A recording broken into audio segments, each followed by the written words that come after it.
Ladies and gentlemen, a very good evening to all of you. It's a great pleasure to be here at the Emmanuel Centre this evening to welcome one of our most popular exports, who we have been, in a sense, privileged to send over to the United States, but to bring back on regular occasions to talk to us about history. And that is, of course, Professor Niall Ferguson, currently of Stanford University, but recently of the parishes of Harvard and New York as well. You will know, of course, that Niall Ferguson has written on a variety of topics, many of them with very punchy one-word theses to start with: civilization, empire, Colossus, and then the big names of the 18th, 19th and 20th centuries: Rothschild, Warburg, and of course Kissinger, the biography of whom Niall is currently in the middle of writing. But he has today come to us to talk about a rather different set of ideas in his new book, The Square and the Tower, which is subtitled Networks, Hierarchies, and the Struggle for Global Power. And I was struck by a story that you tell quite early on in the book, Niall, in which you say that you were, to some extent, put onto this topic by a realization, perhaps at a certain age and a certain stage in the academic career, that you were extraordinarily well connected and networked, but that you felt that as an Ivy League professor, you still had no real power. Now, as an academic myself, I can sympathize with having no power, even though I can't claim to be in any way well networked. But I'm sure that wasn't the only reason that you chose to write this book. What was the reason that this particular topic took you up so strongly? Well, first of all, can I just say what a pleasure it is to be back here on this stage where I think 2 years ago, Andrew Roberts and I were talking about the first volume of the Kissinger biography. It was partly writing that biography that made me think about networks in a more systematic way than I'd ever done before. We might talk about this later, Rana, but I have a hypothesis for volume 2 of Kissinger, which is that he went from being a Harvard professor to being, at one time, perhaps the most influential, perhaps the most powerful man in the world in the 1970s, through his network. And the hypothesis that his network really mattered is one that I've vaguely, slightly tested out in this book. So I was thinking about networks. Then, of course, I moved to Stanford just about a year ago. And if you want to think about modern networks, the ones made possible by the technology of the internet, there's really no better place. And I should tell you a somewhat discomforting tale. When I arrived at Stanford and started talking to people in Silicon Valley, which is right next door, about what I do, they kind of looked quite bored. Surely not. And you know, the guys in the T-shirts were like looking at their phones and the Apple Watches, and I realized that for these people, history began with the Google IPO, or maybe the founding of Facebook. And all the stuff that I was interested in was essentially the Stone Age as far as they were concerned. And so I would kind of try these conversations out. You know, there's a lot that you could learn from, that kind of thing. And people would look completely zoned out. So I was motivated to write the book partly by a sense that Silicon Valley had the Henry Ford theory of history, namely that history is bunk, irrelevant to them, they had nothing to learn from it, because their technology was so awesome, what could possibly stand in its way?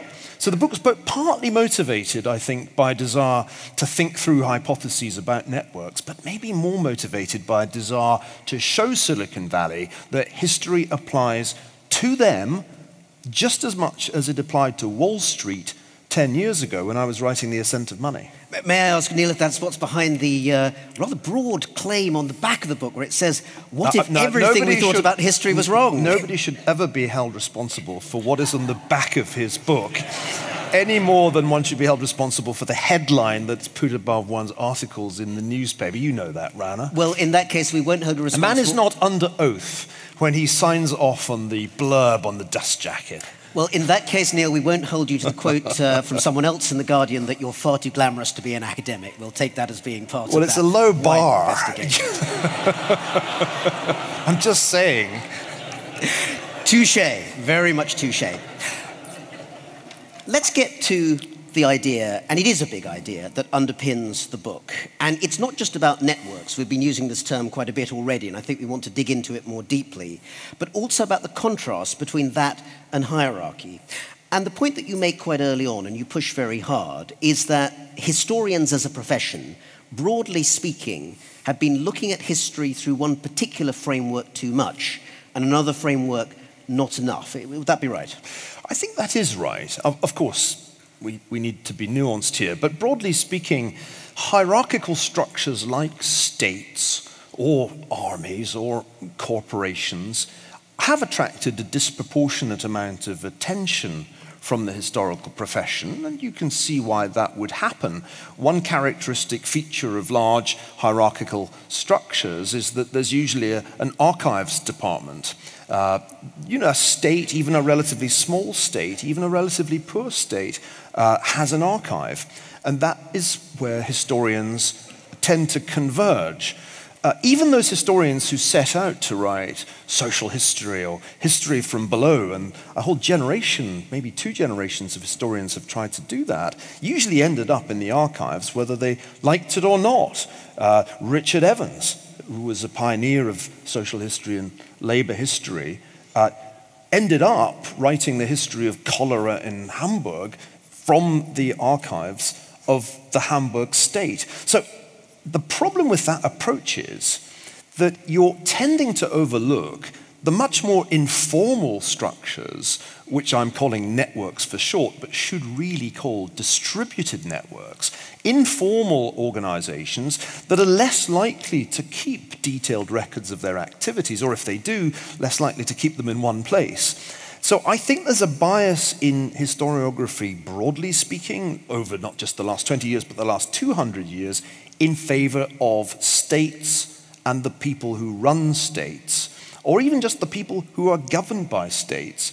And too little attention has been paid to networks. And the problem, which is a really important one, is that that has left the field of network history to the conspiracy theorists.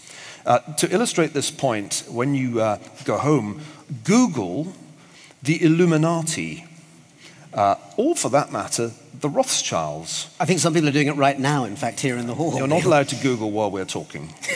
Put those devices away at once. But the Illuminati are a great example of a network that for many years eluded serious scholarship. I mean, would you say this is a sort of idea that in the 18th century, a variety of largely Enlightenment figures came together in a massive conspiracy to try and control the world, and their influence in this conspiracy theory has supposedly lasted for the 200 years ever since? This is one of the most potent conspiracy theories out there, has found its way into the literature of such luminaries as Dan Brown. I think they're in the Da Vinci Code. But it's much worse. When you get into the websites that purport to tell the history of the Illuminati, you enter the strange parallel world of conspiracy theory, which we as academics are sort of repelled by. We don't really want to go anywhere near those people because they're so disreputable. But that means we slightly leave the Illuminati and other similar organizations, say the Freemasons, in the hands of the conspiracy theorists. I mean, I can remember John Roberts at Oxford saying you couldn't write the history of secret societies in the 19th century, you could only write the history of what people had said about them. And that meant that all these different network-type organizations were written about in an entirely lurid style, going right back to the late 18th century, which blamed them for everything. You name it, there's a literature that blames the Illuminati for it, or if not the Illuminati, the Rothschilds, and if not the Rothschilds, the Bilderberg So let's group. not indulge in any conspiracy theories, but let's say, supposing we were, frankly, rather large seminar group working with Professor Ferguson at Stanford, and you've just made that point. Isn't the first thing that someone's going to come back to you, if they're training to be a historian, to say, well, it's all very well to make this critique, there's a great deal to it, but what is it in terms of sources and methodologies we should be using to uncover this hidden history? Surely the point about that history is that it is hard to recover, and that's why people haven't written it. Hard, but not impossible. In recent years, a tremendous group of scholars in Germany have written a serious history of the Illuminati, which did exist. There really was a radical Enlightenment secret order founded in the 1770s, designed to promote the ideas of the more radical parts of the Enlightenment. And it its strategy was to penetrate the existing structure of Masonic lodges. They were kind of infiltrating Freemasonry. Now, the lodges turn out to have quite extensive records relating to the society. But Neil, then you're basically saying we're going back to a different sort of institution and their archives. That's more a question of looking harder for archives rather than a different method. Well, I think it is that, because clearly you can't do anything without some source material. The characteristic feature of network organizations is that there is source material, but it's very widely dispersed, because it's a network. Another good example, which is actually going on at Stanford right now, is the way in which the Enlightenment itself can be understood as a network phenomenon. How do you do that? Well, you look at the networks of correspondence and publication through which Enlightenment ideas spread. And this has really become quite an ambitious project, in effect to graph or map the intellectual revolution of the 18th century. And in the book, I actually depict one of the products of this enterprise, a map of Voltaire's correspondence. I got quite excited by this tool because you can in fact plot all kinds of graphs showing how exactly the great intellectuals of the 18th century communicated their ideas to one another. So it is doable to write the history of networks, but you need somewhat different techniques. And I want to go to a very specific example in a minute, and possibly one of the most important ones in the book, but just to drive the point home, again, if we were sitting amongst your historical colleagues, your historian colleagues at Stanford or Harvard or elsewhere, wouldn't they tap you on the knee and say, Neil, in the end, what you're describing actually is the kind of social history that people have been doing for decades now. They're talking about trade unions forming before the trade unions existed, suffragettes moving together illegally and not being able to record what they do. These are, in the end, the sorts of histories of people who haven't left behind an archival record, but which people have been reconstructing through oral histories, through other sorts of sources for some time now. Is there really anything different here? Yes, there is, because although there were all kinds of efforts in that direction going back decades, no historians until very recently understood the first thing about network science, about the theory of networks. And until you have some theoretical framework to think about a network, it's just a term you use casually. And everybody in this room will have said that they have been networking at some point in their lives. We started using it as a verb back in the 1980s. But in fact, there is a complex and sophisticated theoretical framework for understanding networks, including the network in this room.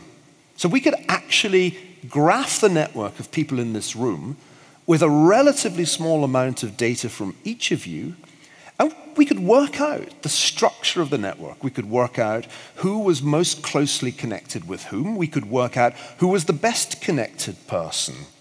We could use measures like betweenness centrality to figure out which person in this room, in fact, was the most important hub of the network. Of course, it's me, but I think that's technically called 6 degrees of Niall Ferguson. This is a 3.57 degrees, it turns out, because it's no longer 6 degrees of separation. So the problem with a lot of what you just talked about as social history is that unwittingly historians were writing about networks. I used to do this. I would talk about networks when I was writing the Rothschild book. I would say, well, there was a network of agents, of correspondence, and so forth, but I didn't realize that I was failing to analyze the network structure. And so a really big part of the motivation for this book was to say to my fellow historians, people, you've been writing about networks without understanding how they work, without using the tools of analysis that you need. It's not enough to write social history and then say, oh, well,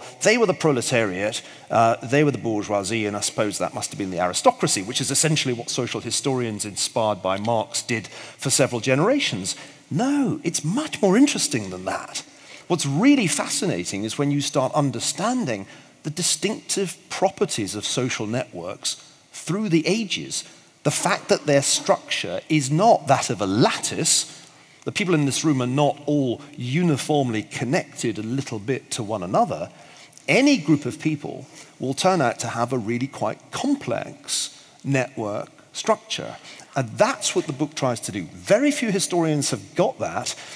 In fact, there's a small and growing generation of people working in this kind of way, drawing on these ideas which come not just from social science, but also from the natural sciences.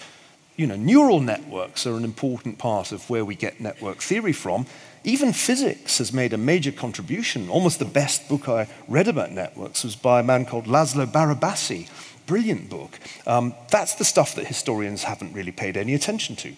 Well, we shall now turn, I think, to a very specific example. It's one of the most important ones in your book. And that comes from the early modern period, about 400 years ago, around the era of the Reformation. And just a reminder, of course, that the Reformation is very much on our minds in the current year, because it's 500 years since Martin Luther basically pinned up his precepts on a church door, opening the great rift in European Catholicism and bringing about what we now think of as the birth of Protestantism. Along with that comes a variety of changes both in messages and technology. And Niall, your book does a great deal to argue that the Reformation and the technological and social and religious revolution that comes with it is actually a really important period in terms of networks. Yeah, there's some terrific work on this, which shows the ways in which the advent of the printing press in the 15th century set into motion what became one of the great intellectual or religious revolutions of all time, the Reformation. If Martin Luther had did what he did in 1517 without the printing press, he would have been just another obscure, char-grilled heretic. But because Luther very quickly was able to get his message out about what was wrong with the Roman Catholic hierarchy through this amazing network of printing presses all over northwestern Europe, they could not stop Luther going viral. And this is a really important insight. There haven't been many periods in history when established hierarchical structures have really been overwhelmed by a network phenomenon. It was really difficult to do in any previous century, but the printing press allows Luther's message to spread with astonishing speed.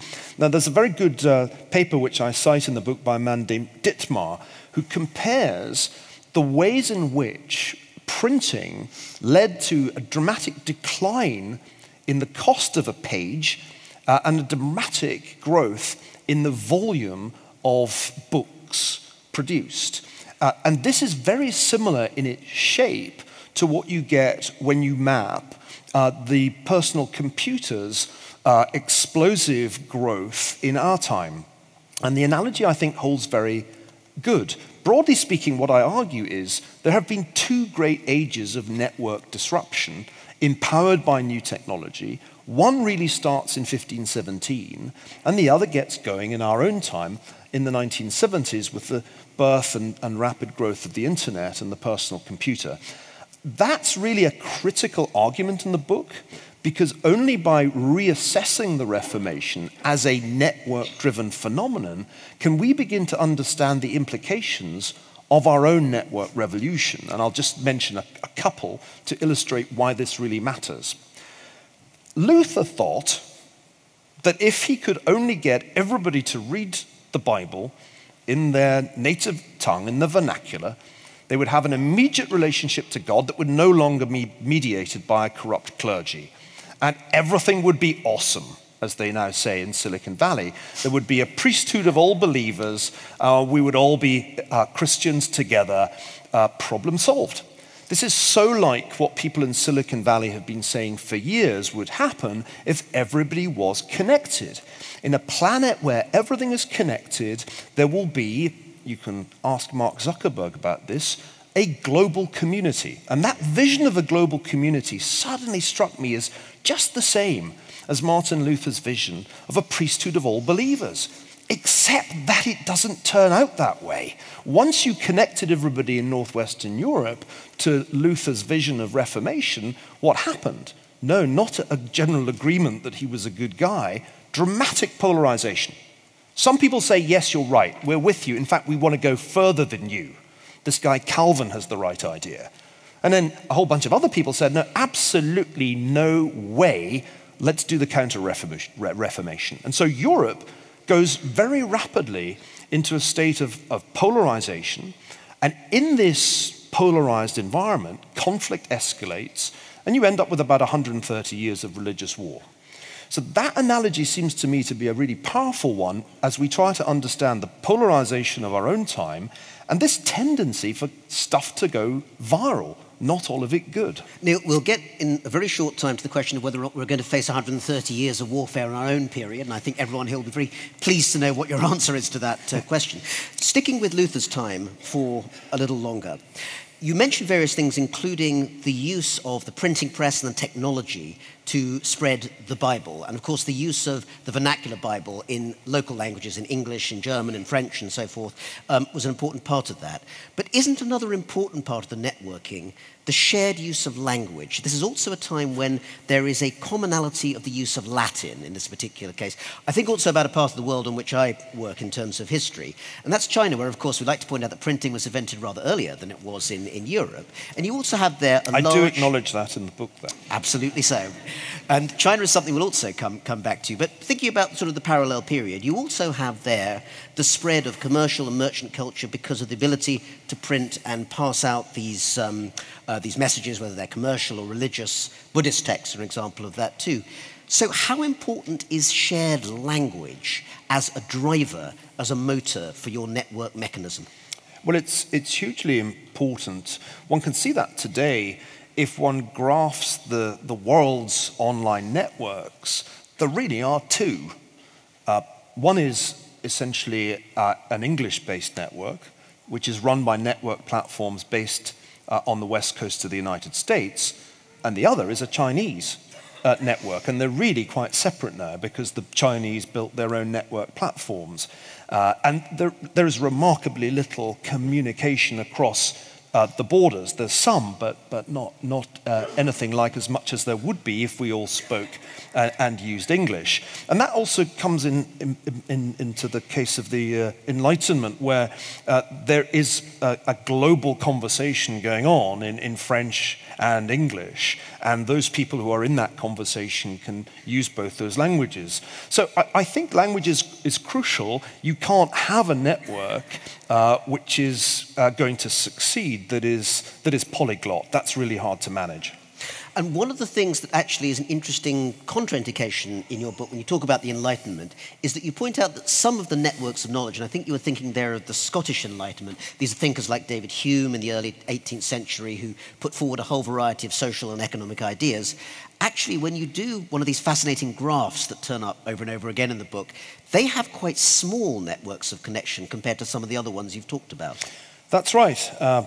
My heroes are really the great Scottish thinkers of the Enlightenment, and they turn out not to have been anything like as cosmopolitan in their reach as, say, Voltaire.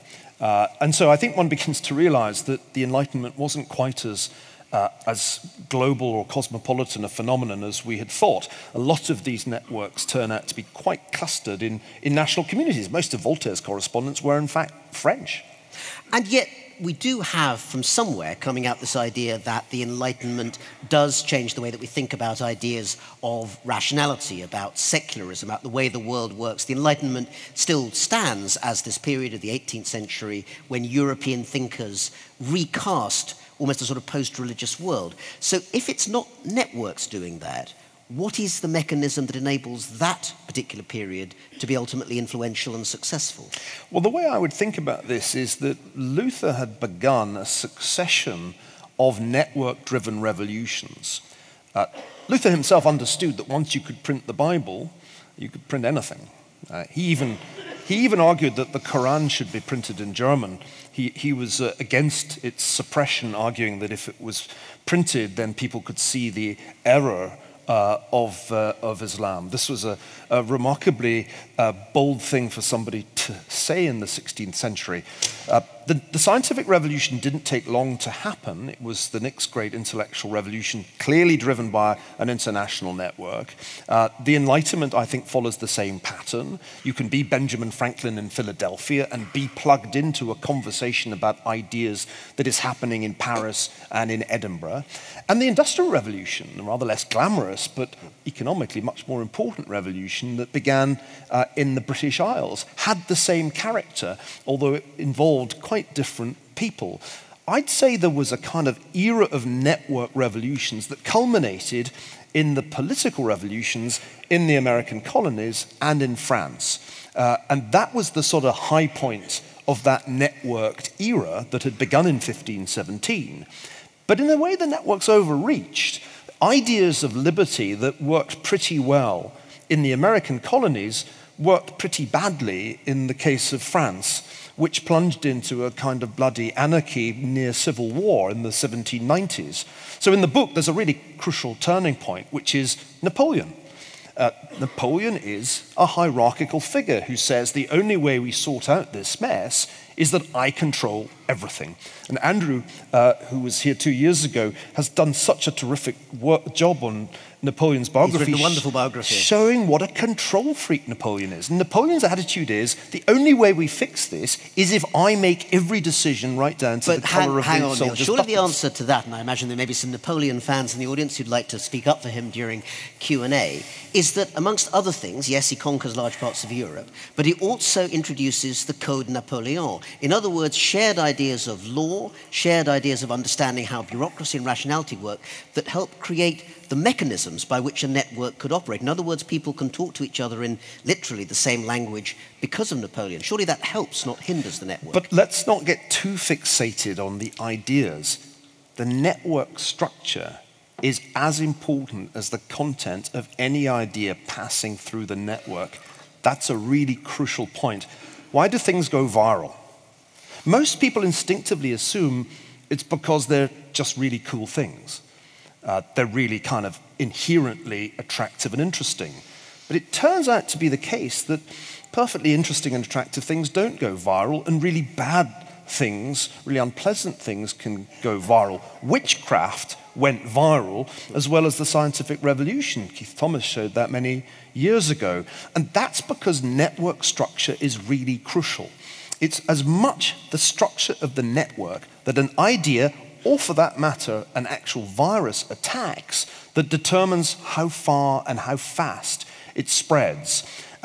What essentially Napoleon said was, these ideas are all very well and good, but the structure's gone haywire. We need to restructure France so that one person, me, is in complete control. And that was the essence of the Napoleonic project: enlightenment, despotism. And I think that seems to me like an enormous turning point in historical development. The assertion that human society, in fact, does need a strong authoritarian and hierarchical structure in order to function. And I'd say for the next 200 or so years, that's a very powerful, attractive proposition that leads to the emergence of ever more centralized states. So hierarchy basically wins somewhere around about 1800 and becomes the dominant structural form right the way through the 19th and into the middle of the 20th century. And that brings us in a little while to the subject of China, which of course shows very interesting characteristics of both the hierarchy and the network. But before we get there, let me take up another thought that's driven by your mention of Napoleon. And that's the link between hierarchies, networks, and power. And that, I think, inexorably brings us to Henry Kissinger. You spent probably more time than anyone in the academy examining the life of Henry Kissinger in detail, and so that you're uniquely qualified to talk about him. In the chapter on Kissinger in your book, you talk about the way in which you come to discover that you think that essentially he's possibly the most, not necessarily the most powerful, but the most networked figure in modern politics that there has been or ever will be. Why that? Why is that? Well, this has to do with what happened in the 1970s. If you think about what I said a minute ago, the Napoleonic notion of one man in total control keeps on repeating itself right the way down to the middle of the 20th century, when you have the ultimate expression of hierarchical power in the totalitarian states, the Third Reich, the Soviet Union, and Mao's People's Republic of China. Stalin is so completely controlling that he knows every telephone conversation that is going on, and when he hears that Isaiah Berlin has paid a visit on the poet Anna Akhmatova, he persecutes her and her family as punishment. In the Soviet Union, there is no social network possible that is not authorized by the state. By the 1970s, the great hierarchical states that had emerged in the mid-20th century were beginning to fragment. They fragmented in a bunch of ways. The United States found it couldn't win a war in Vietnam and plunged into a social and cultural crisis which Americans are reliving thanks to Ken Burns' documentary right now. The 1970s is also the time that the Defense Department's so preoccupied with the mess in Vietnam and much else that it just kind of leaves these guys on the West Coast to build something called ARPANET, which is the beginning of the internet, and do whatever they like with it. There's no central control over the innovations that produce the internet. The Soviets have a project for an internet, but it's shut down by the finance ministry. So this is the scene into which Henry Kissinger enters. Kissinger, who had been an academic, was not a promising figure in the beginning of the Nixon administration. Most people assumed, like the aging, indeed dying, Dwight Eisenhower, that he would be at best a cipher for Nixon. Within a few short years... So just say, this is in 1969, he comes in as National Security Advisor to newly elected Republican President Richard Nixon. Within 3 or 4 years, the world generally agrees that Super K, and that's how he's represented on the cover of news magazines, is the most powerful, indeed the indispensable man. That phrase was used in a Time profile. And I try to show in this book, and I'll show it again, I think, in volume 2 of the biography, that that's because Kissinger understood that the age of hierarchy was waning. It didn't really matter where you were in the org chart, you know, the organization chart that says the president's there and the national security advisor is there, but the Secretary of State is actually above him. Kissinger didn't care about the org chart. He despised bureaucracy and had done since he was a young man. Kissinger realized that real influence, and maybe ultimately power too, came from your network. And that is why he compulsively lunches with journalists, even hangs out with people in TV and movies, and builds a network that's ultimately global. For me, the key insight was that one could actually graph that network and establish, not just journalistically, but rigorously, that he was the most important node in the network. That word node is crucial. You're all nodes. I'm a node, Rana's a node. The relationship between Rana and me is an edge. That's essentially the... Not a sharp one, I hope. It's a quite soft edge of, you know, mutual academic respect and degree of political hostility on Rana's side, I imagine. Because all Oxford dons think I'm a kind of wild-eyed conservative. We're just jealous, Neil, we're just jealous. There is that. So Kissinger, you can show that Kissinger was the indispensable man, and I've done it in the book with the help of a brilliant student of mine, Manny Rincon. We've graphed the Nixon and Ford administrations. We looked at all the ways in which the people within the administrations interacted and found that, yes, he really was, after Nixon, by far the most important person in those administrations. So I think it's a very useful tool. And to go back to something we were saying earlier, other historians need to make use of this kind of thing because it's very revealing once you formally graph a network. It can often turn out that the person you thought was really important wasn't that important. And I give the example of the American Revolution to back that up. There's a lovely paper. If you're interested in the American Revolution, there are probably some Americans here tonight. It's a great story, but the story we tend to tell gives enormous importance to Washington, Jefferson, and of course, since the musical, Alexander Hamilton. But Paul Revere was way more important. Paul Revere and Joseph Warren were the key people in the network that made that revolution happen. Paul Revere was the man who famously made the ride from Lexington to Concord and was a sort of key figure, remains an iconic figure of the American Revolution. Absolutely. And the connectedness of Revere is something that we can graph. Moreover, it turns out to be crucial that these key nodes in the revolutionary network were Freemasons. They were already in a pre-existing network. So that's the kind of thing that I find really fascinating, and it's the kind of thing that you won't find in most history books of the revolution. Okay, but let's stick with Henry Kissinger for a moment, Neil, because while I'm willing to absolutely admit my jealousy of you, I think all Dons are much more jealous of Henry Kissinger, who managed to make it from the academy to world domination. Because you talk about the way in which the world was changing that enabled him to create that network. But the fact is that the people who came afterwards, Cyrus Vance, George Shultz, Lawrence Eagleburger, other secretaries of state, they were distinguished people, they had networks of their own. And yet the fact is that Henry Kissinger has not been in a formal American government office since 1977. And yet when anyone mentions a Secretary of State, an American diplomat, Kissinger is, even now at the age of 94, top of the list. So there must be something distinctive about him. It can't just be the changing tenor of the times, or other people would have been able to do that too. I think that's a great observation. Rana, you know China better than me. He's still the most revered Western figure. That's correct. There, even more than Mark Zuckerberg. A little bit more. Xi Jinping will invite him to come for private one-on-one meetings. Putin too.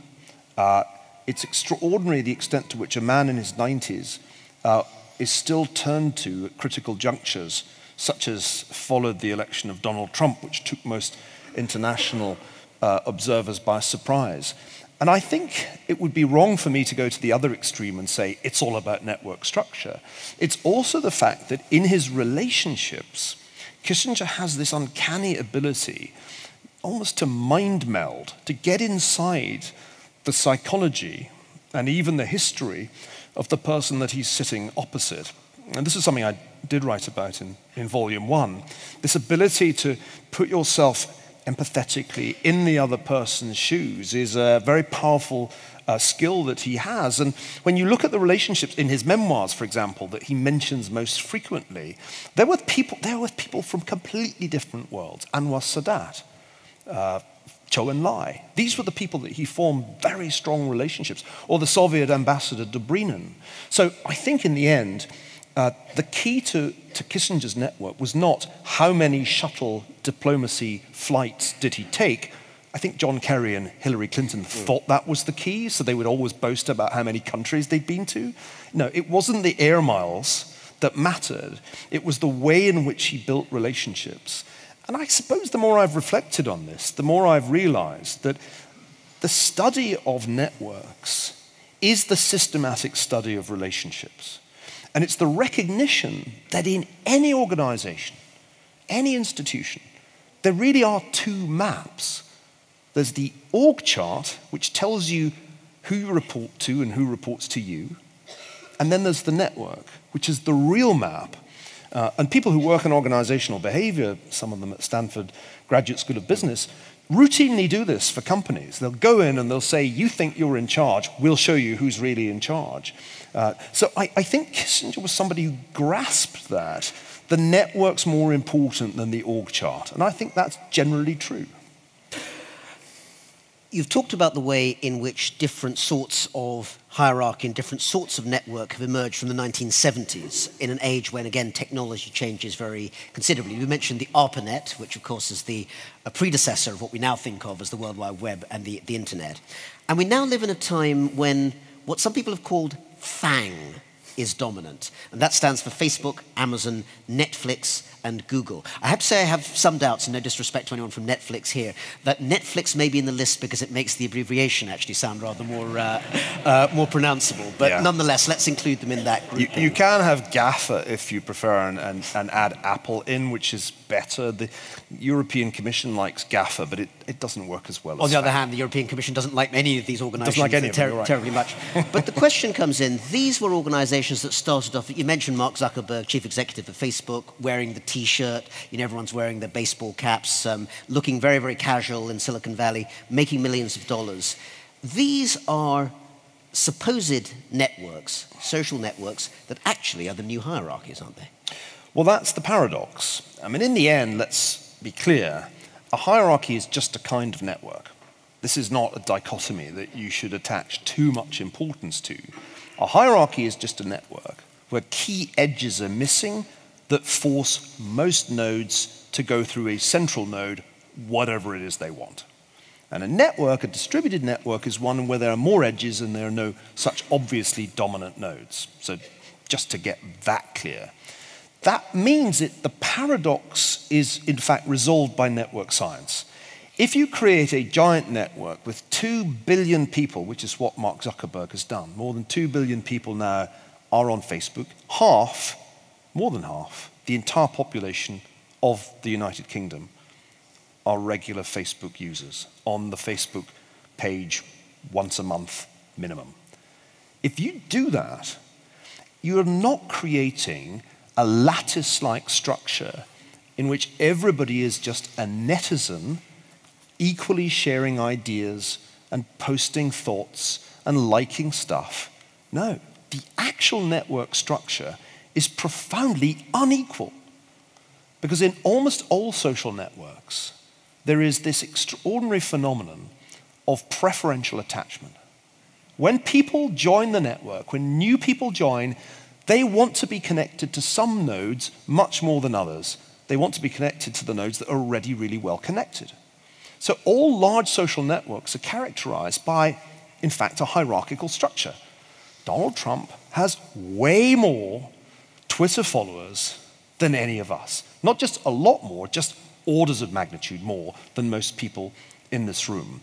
And that's the characteristic feature of social networks, and it becomes more striking the bigger they get. So that's part one of my answer. But part two... But just on that, Neil, wouldn't it be the case that in any modern era, though, that the President of the United States would, say, get millions more people watching him on television than would be the case with even you, as you appear on television, or me, who hardly ever does? Is there any order of magnitude of difference in terms of the quality of that network as opposed to just simply being someone who people pay a lot of attention to? Well, it's a very different technology. In the end, television networks were centrally controlled. There was a very finite amount of programming that you could watch, say, during the Nixon presidency. Our networks are not like that. There isn't, in fact, central control over what is posted on Facebook. And that's part of Mark Zuckerberg's problem. Well, unless you're, or for that matter in China, where there is actually some kind of effective system of state censorship. What happens with these networks is far more spontaneous. All those 2 billion people are posting stuff and liking stuff. And it's a spontaneous outcome of those collective actions that produces what we see online.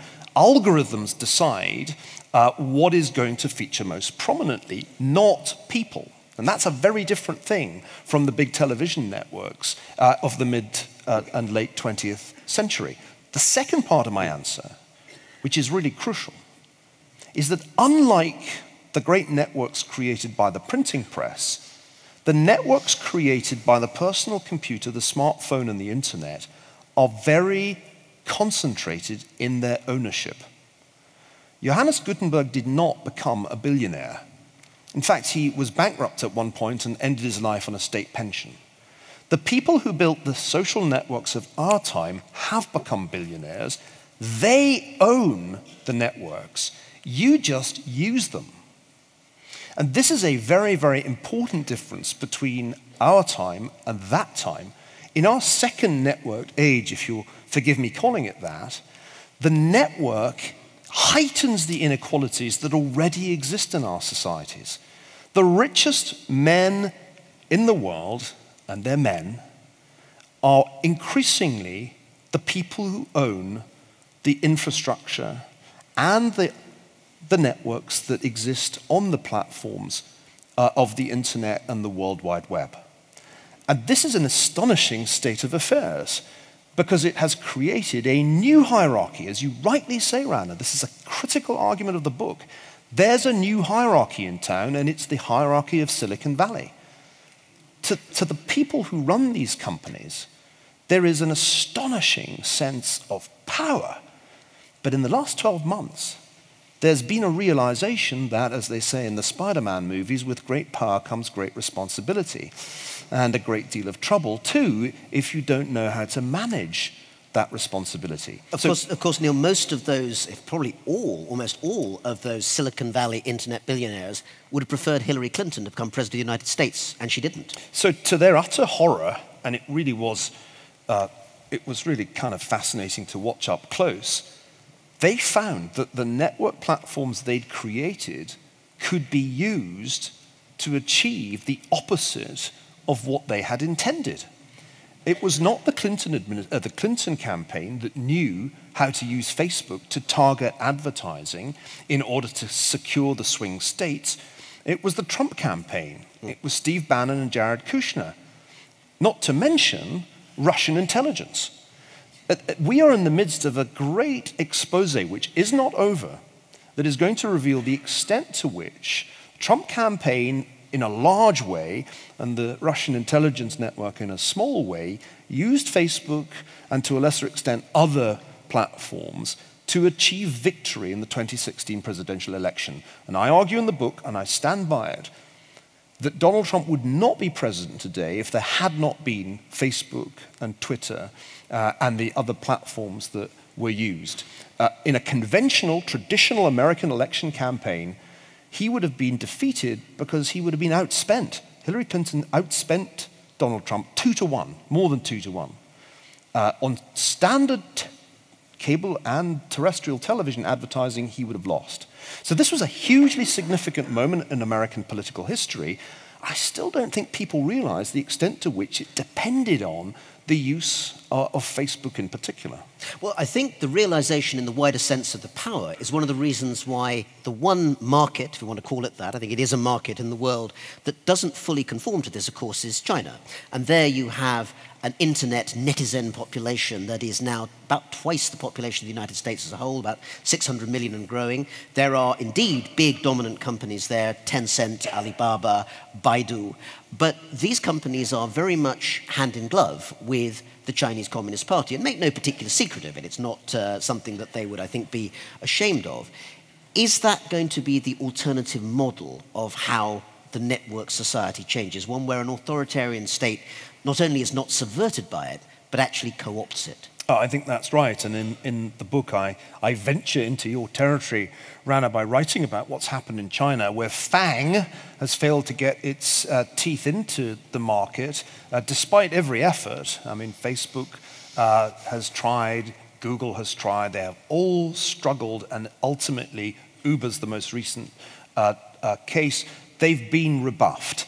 And in their place, the Chinese have built their own giant internet companies.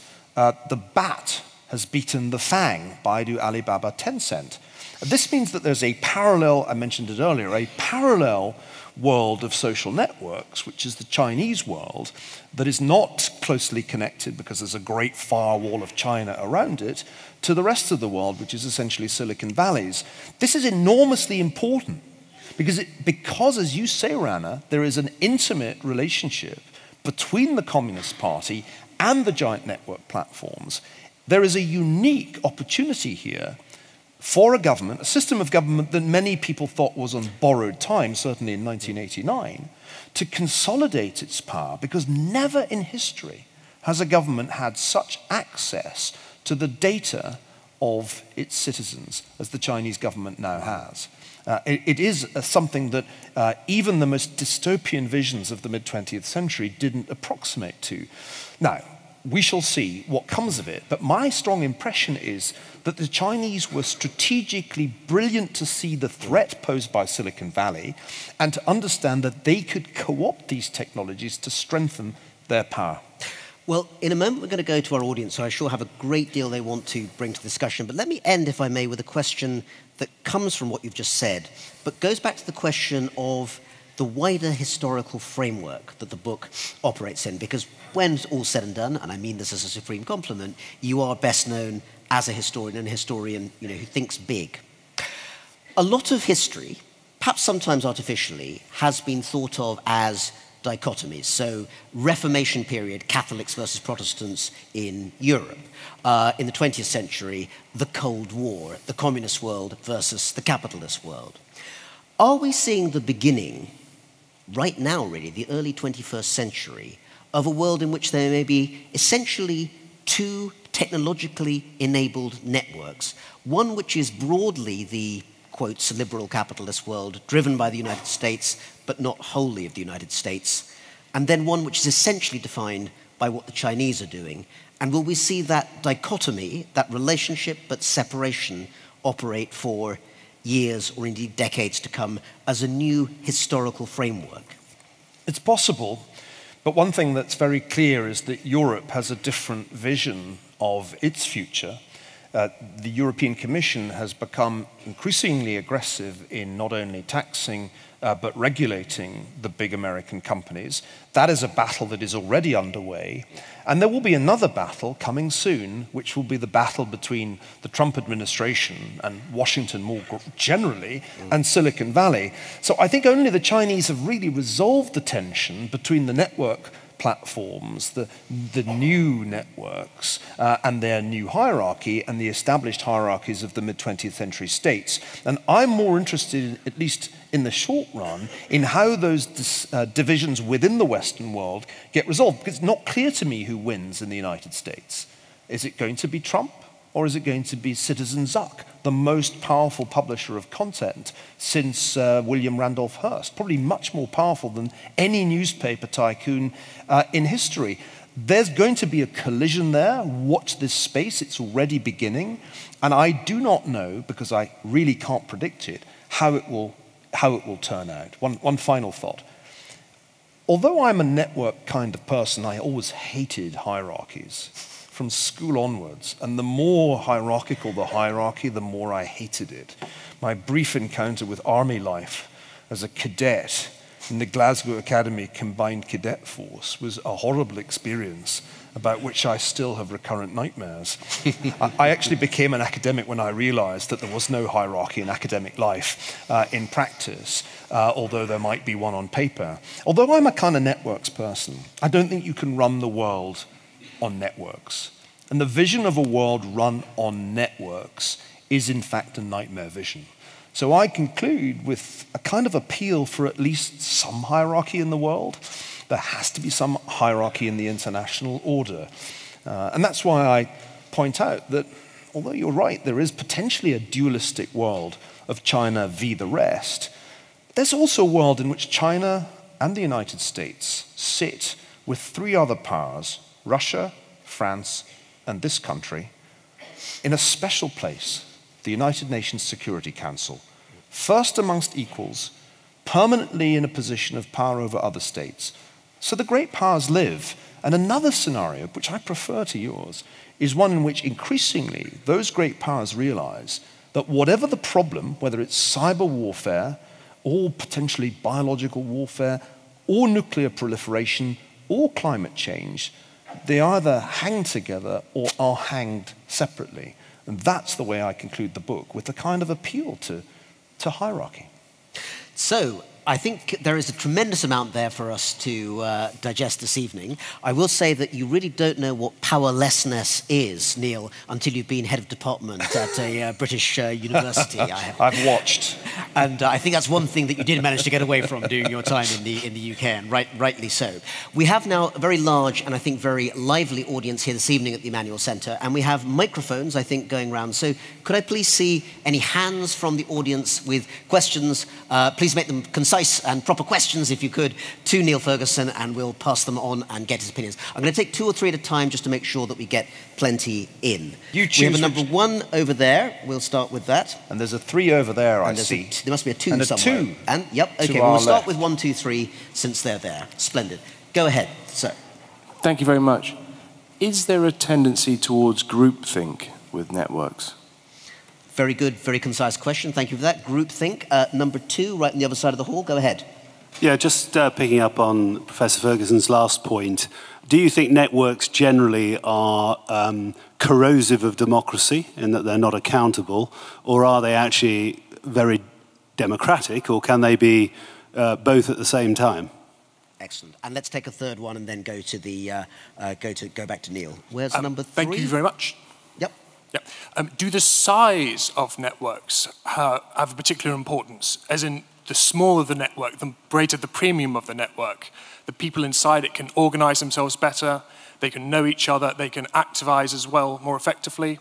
So, for example, in the 19th and 20th century, the labor movement, the feminist movement, the gay rights movement, all these networks, so to speak, faced intense hostility by the bigger network, the bigger hierarchy of the culture. But because they were smaller and more organized, they could win in the end. Great questions, each and every one. I'll take them in order. Groupthink is a great term here, because one of the characteristic features of large networks that I mentioned was the tendency for them to self-segregate into clusters. The idea that we'll all just be one big global community is fanciful, because in practice what is happening on these large networks is a self-segregation, usually along ideological lines. One can see this in some recent work that's been done on Twitter. People who use Twitter and retweet tweets tend only to retweet things with which they are ideologically sympathetic. And so we have these extraordinarily far apart clusters of retweets, liberal retweets there and conservative retweets there. And the result of that is, because of the way these platforms work, we find ourselves in echo chambers, because the algorithm keeps sending us things that it expects us to like and agree with. So groupthink is endemic in large social networks. It's really one of the most unhealthy aspects of the networked world. And this encourages something that we all have innately, which is our confirmation bias. Once you've taken a position, you start wanting evidence that supports it rather than evidence that contradicts it. The true scientist, as Karl Popper long ago argued, is looking for the opposite. He wants to have his hypothesis disproved, but we're only human. We'd rather have the hypothesis proved. So the networked world encourages confirmation bias in a way that is really quite frightening. And this leads on to question 2. These networks and democracy, they matter hugely for the democratic process. I argued this evening, and I mean it, it decided the outcome of what happened in the United States last year, and I think it also decided the outcome of the Brexit referendum. It was actually Dominic Cummings who pioneered the use of targeted Facebook advertising to hone the message of the Leave campaign. Would you say Dominic Cummings is one of the major political strategists involved on the Brexit side? I think he was the genius, if that's the word, of Brexit. And he was the one who understood that you needed to use these tools to craft the message, to find out what worked, and then to bombard the key voters with it. Facebook data allow you to do that. Facebook data, if you can get them, allow you to exactly target your message down to the postal code. So I think, well, beyond the postal code, down to all the personal traits of individuals that Facebook has been given by you all, because you gave Mark your data for free. That's what you did. On the other side of that spectrum, actually, Neil, people have analysed that the left-wing side, the Jeremy Corbyn Labour Party, actually was much better in the recent British general election at using Facebook data than the Conservative Fact. Jeremy Corbyn has 4 times as many Twitter and Facebook followers as Theresa May or Boris Johnson. 4 times. Now, that is a bigger margin of advantage on social networks than Donald Trump had over Hillary Clinton, and his advantage was pretty big. So this, for our democracy, has enormous implications, because I think it makes the probability that Jeremy Corbyn will be the next Prime Minister much higher than anybody in Manchester appeared to realise, or maybe they did realise, this week. Incidentally, isn't it lucky that these letters up here are projected, so there's really no danger that one of them will fall off and turn me into Eel Ferguson. And keep drinking the water, Neil. We don't want your voice to give out either. Yes, I'm going to try not to descend into helpless coughing. Finally, and nobody's, I hope, going to give me an unemployment slip. No, you're okay for the next 20 minutes, Neil. Awkward, wouldn't it? Size. So size, I forget where the person who asked, I think it was does size matter? Over the side, I think. Yes. So size matters, I think, in the opposite way from the way you thought or framed the question. Metcalfe's law. Metcalfe's law says that the value of a network grows with the size of the network. So the more nodes you can get to connect up, the more valuable the network is, which is why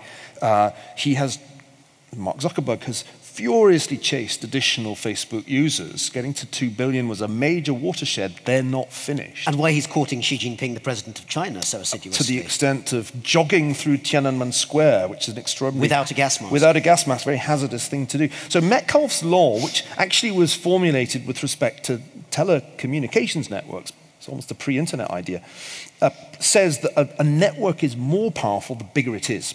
And this is also illustrated by what happened to small exclusive networks when they tried to wield power. The Illuminati may be accused, as they were from the 1790s, of having caused the French Revolution. Actually, there were way too few Illuminati to do anything much, and they were very easily closed down. They were a secret society, membership never got even to 2,000. The irony of the whole conspiracy theory about the Illuminati is that it wildly exaggerates their power. Here's another example. Al-Qaeda looked like an incredibly effective network because it carried out the 9/11 attacks.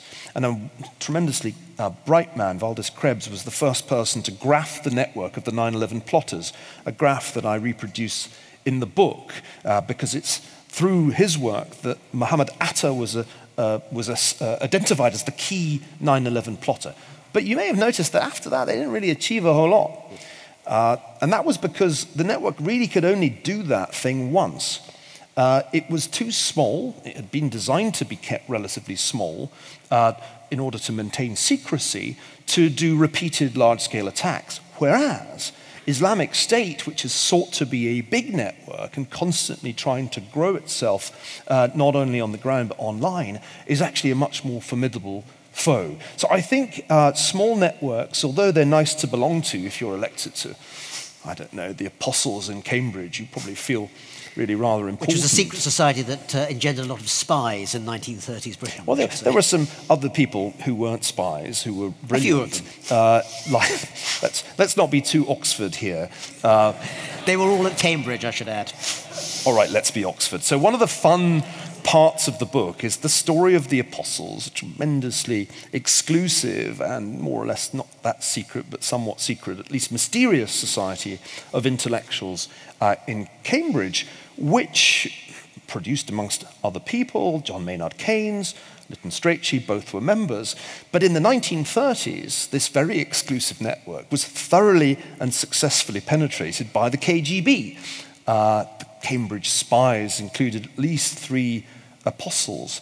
And this is another illustration of the problem with small networks. Maybe the problem with networks generally. They're not very good at defense.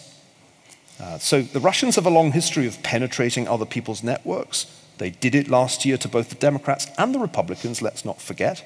And that I think is a really important thing to bear in mind. So no, I don't think small is beautiful for networks. Let's take another round of questions.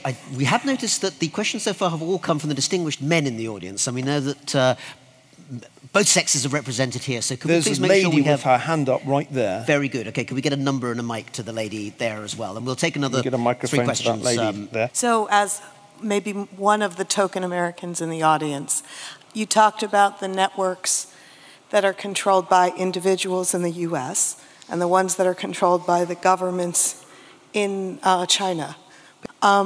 You also just mentioned the Russians and their involvement. And I think it's a paraphrasing of what he said, but Putin recently made a statement about those who control these networks, meaning the internet, this kind of technology, control the future. So I would just wonder if you could talk a little bit about what you see the Russians' role in all of this, because they obviously have had a big impact, but there are also a lot of focus on it at this point in time. So thanks very much. Great question about the Russians, madam. And we'll get a couple more points in as well. Do we have another number going on there? Yes, a number 1. Okay, go ahead. Yes, I was just wondering if you think networks have become more fickle in this day and age, it's very easy to follow and unfollow someone on Twitter, and if that's had any more significant behavioural impact on society. Thanks very much. Excellent question. Let's take one more in this round and go. Number 2, right here. Go ahead. You said earlier that smaller networks are not as powerful and that they don't achieve so much. But wouldn't be, let's say, the East German Revolution, when the East German state came down, wouldn't this be an example of smaller networks starting off like in Leipzig around the Nikolai Church? They started off and then it basically spread out. So that small network achieved quite a bit, didn't it? We should explain, that was the network that eventually became the German demonstrations against the communist government in 1989, leading ultimately to the fall of the Berlin Wall. They started off with smaller networks in smaller cities around churches, and then they connected to each other, but they were not massively connected previously because it was too dangerous. Indeed. So again, 3 excellent questions, Neil. Terrific questions, thanks. Putin has a problem. In fact, he has a whole bunch of problems. Problem 1 is what looked like a brilliant psychological warfare operation, the meddling in the US election, has backfired massively on him, so that relations between the US and Russia are at an all-time post-Cold War low. Lindsey Graham remarked that it took some real genius to unite Republicans and Democrats in Congress, and they were united over tightening sanctions on Russia. Problem 2 is, Russia's just not big enough to build its own competitive network structure. It does have them, but they don't have the kind of critical mass that China has. So he's right to identify that he who controls the networks will control the 21st century. It won't be him. The Russian networks basically outside of Russia subsist for nefarious activities. So if you get booted off the West Coast, the Silicon Valley networks, then you end up going to the Russian networks to do whatever skullduggery you have in mind. And so the dark web is partly a Russian venture. But here's the trouble. In the world of cyber warfare, which is an extraordinarily important part of our story that we haven't touched on, the ongoing constant conflict on the internet between states and non-state actors and companies, in that world of cyber warfare, up until now, the Russians have essentially behaved like poachers. They have been, to put it crudely, outside the tent, running with the bad boys. The problem about that is that Russia really is as likely to be hit by cyber warfare as any major state. And it was, to my mind, deeply satisfying to read that the WannaCry malware had infected more computers in Russia than any other country. And I think at some point, Russia is going to have to recognize that it cannot simply be the renegade of the great powers running around with the bad actors on the internet. It has to recognize its common interest in having some kind of order in cyberspace and not what we have at the moment, which is a kind of anarchy or permanent state of war. Just to say, Neil, the WannaCry was an attack, a cyber attack earlier this year against software of bureaucracies of many countries, including this one, thought to have originated in Russia. Maybe not. It's probably not, actually. It was actually a morphed US piece of software, we think, which essentially infected people who hadn't updated their operating systems and locked them out of their hard drives. And the Russians, who, if you go to Russia, don't necessarily always have the best of software. It's a little bit like the NHS, only it's a country.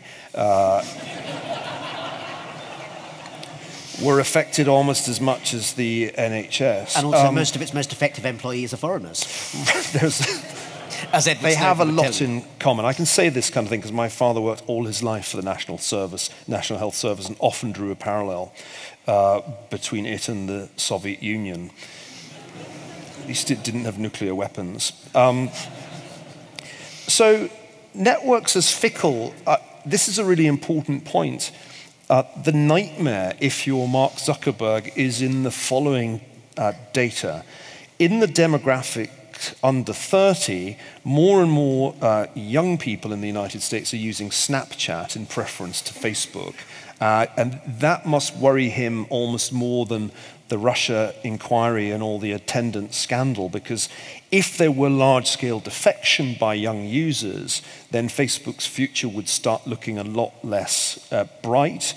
So yeah, the system is fickle, but the following is true in all of these different networked markets: winner takes all, or winner takes nearly all. Eric Schmidt puts this, the chairman of Alphabet, the parent company of Google, in the following way. It's Zipf's law, Z-I-P-F, Zipf's law. And in Zipf's law, the winner gets 90%. Some people get 9%, and the rest get 0.9%. And so at the moment, Facebook's the winner-take-all, just as Uber seemed to be the winner-take-all in the ride-sharing contest. But that can change. MySpace looked like it would win social networking. MySpace was invented before Facebook, but its lunch got eaten. So yeah, it's a fickle, volatile world. And one argument that is often made by these big network companies when they are accused of being monopolies is competition is just a click away. And that's become the standard defense against the antitrust suits that some people talk about bringing against these companies. Finally, I'm very glad you asked about the revolutions of 1989. I was in Germany in 1989. And you have to remember two things. One, all networks, by definition, start small. Facebook was just a bunch of Harvard students initially. The key thing is not the starting size, it's the rate of growth. And the rate of growth of the crowds in Leipzig was exponential. I know this because I did the numbers for a book I wrote, I think it was Civilization. I even have friends who were there in Leipzig. A good journalist friend of mine was there. And he said that the scary thing at the beginning of the Leipzig protests, he was an early member of the network, was that the East German security forces were there with weapons, and they were deeply afraid that the East German regime, Honecker's regime, would give the order and there would be Tiananmen Square in Leipzig. But because it grew very rapidly, exponentially in those few months, there came a point when that was no longer a viable option, especially for a regime that had essentially been told not to do it by Gorbachev. I revisit the story of 1989 in this book. 1989 was in some ways the best year of my life. I look back on it and I still marvel that I was there and witnessed the disintegration of the Berlin Wall that year. I wasn't there on the night that it actually came down. I was there during the summer. I even wrote a piece with the title, "The Berlin Wall is Crumbling," because I was observing so many people crossing over into West Berlin from other East European countries where the travel restrictions had been loosened, like Poland. But the newspaper that I sent it to refused to publish it. And the editor, this was communicated to me by the deputy editor, he said, "Well, Neil, the editor feels you've been listening to too many Ronald Reagan speeches." So my piece, my prophetic piece, was never published and is lost to posterity because it was only on a little Tandy, which had a memory the size of a gnat's memory. In this book, I look at the way that networks of dissent formed in the country that was much more important than East Germany, namely Poland. And there's some terrific work on this by a Polish scholar who's graphed all and reconstructed all the different networks that preceded Solidarity and shown how it was that Solidarity, for a brief but crucial period, was able to join together all the different dissident forces which ranged from the right, devout Catholic nationalists, to the left, liberal-leaning academics and intellectuals. So that illustrates the point well. Poland got critical mass of dissident networks first, and it was there that communist rule first folded. Thank you, Neil. And we've got another round of questions now, and I see hands and numbers coming up there too. Okay, let's not necessarily do them in order. We've got a 4 over there. We want to make sure different parts of the hall get taken up. So 4, let's take that one first and then make sure we go around. Hi, thanks very much.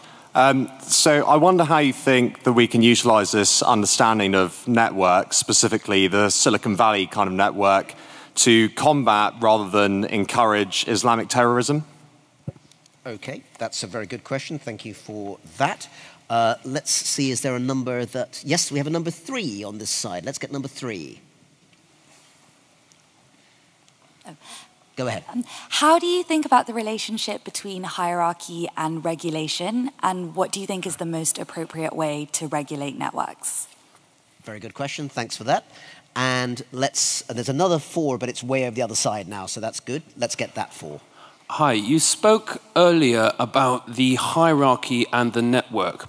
I was wondering if you had an opinion on how the network seems to almost need a hierarchy. So if we look at, for example, Wikipedia and how originally it had no editors before becoming an organization with editors and almost peer-driven, or Facebook, which now has groups and group admins and various other levels of hierarchy within its tools. So the last 2 questions, both very good questions, almost related to each other, and then the question, of course, about Islamic terrorism, Neil. Well, let me start with the question on Islamic terrorism, and not only terrorism, but the non-violent Islamic extremism, which I think is a precursor of violent action. My wife, Ayaan Hirsi Ali, has written an important analysis of this, showing how dawah, proselytization, is the prelude to jihad. At the moment, we're doing a pretty terrible job of this in 2 respects. One, the networks have not been very effective at preventing their use by groups like Islamic State. And Islamic State, I describe this in the book, in fact I show a network graph of Islamic State's blogging presence in 2013, prior to the high-profile executions that suddenly got everybody's attention the following year. And it's clear that Islamic State continues to be able to function, even on major platforms, by playing whack-a-mole with the companies. You close down one account and another one opens. And there isn't, in fact, a good way of dealing algorithmically with the way these people operate. And this relates to the 2nd and 3rd questions I'm going to talk about. Worse still, what has happened in the last year or so has been that those who speak out against Islamic extremism are attacked online relentlessly and viciously and accused constantly of Islamophobia. And this brings me to the questions of hierarchy and regulation and whether or not networks need hierarchy and indeed regulation. The answer is they clearly do. They clearly do. The problem is, how exactly do we regulate platforms with 2 billion users generating vast quantities of content that are clearly beyond any human editorial control? At the moment, we have seemed to have reached a consensus in the United States that these platforms are not publishers. They are network platforms, and they continue to be regulated differently from publishers of content under the 1996 Communications Decency Act. This exemption means that people at Facebook, or for that matter at Google, are not responsible for what appears on their platforms. There's no liability, there's no responsibility to warn. This exemption puts them at a great advantage relative to conventional publishers who have those liabilities under the law. This is an anomaly. It must, I think, ultimately change. If it doesn't change, we are going to arrive in a situation at which publication is essentially monopolized or near monopolized by the Silicon Valley companies who will claim to have no responsibility for what is published. And then when we scream and shout, as the European Commission does, and says, but you're publishing terrible things, they will scramble, hire fact checkers and editors, and put up a show of trying to suppress whatever they're told is hate speech. This is a completely dangerous path to go down, by the way, because I think the European Commission is giving even more power to these platforms by telling them effectively to be censors on our behalf. That seems to be the German government's line. I find it extraordinary. But I think we ultimately need to recognize that we haven't solved this problem. We're nowhere close to solving it. And I think that this will be one of the major challenges, not only in the United States, but in Europe, indeed everywhere in the free world. How do we regulate such vast networks that have never existed on this scale before? If we don't regulate them, they clearly have power beyond the imaginings of the most powerful press baron, as well as all the advertising revenue in the world. The two companies, Google and Facebook, got 90% of all new online advertising in the fourth quarter of 2016. If you're not in that business, if you're in the conventional publishing business, you are dying at this point. So we haven't figured this out, and that's partly what motivated me to write this book. This is a huge problem, and we don't know what to do. Democrats say, let's break them up. They're monopolies. Let's do antitrust, like progressives used to do. And that doesn't get very far, because they're natural monopolies. How do you break up Google? It's not conceivable that you could have a sort of balkanized search engine, Google Arkansas. It's not going to happen.